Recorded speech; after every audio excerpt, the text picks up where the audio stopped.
In this video, we're going to troubleshoot a FancyAll electric pressure washer that no longer sprays. You're basically not getting power. Of course, what you want to do is make sure that you do have it on the on settings. And when you look at your power cord,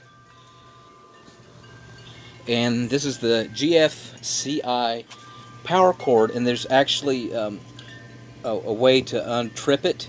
So what you're going to do is make sure when it's plugged into the socket, make sure you push the white button and that green light will come on. For whatever reason, if that green light's not on, it's not going to power on, and that's to power it off.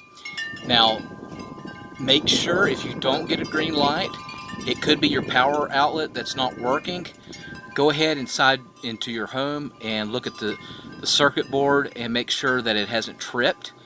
It'll be like in a little metal panel that has designated spots of your house, like your kitchen, your living room area, whatever, and look at the one that has, you know, the outside or wherever this power outlet is.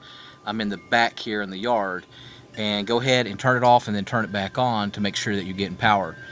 If not, go ahead and remove this from the wall and try a different power outlet on the other side of the house, because it could be the power outlet's not getting good connection. And then, of course, make sure you're getting plenty of water and that you turn on the garden hose.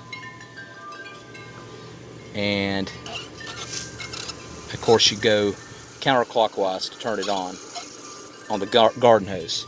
All right, let me know in the comment section if this worked for you, and make sure you subscribe.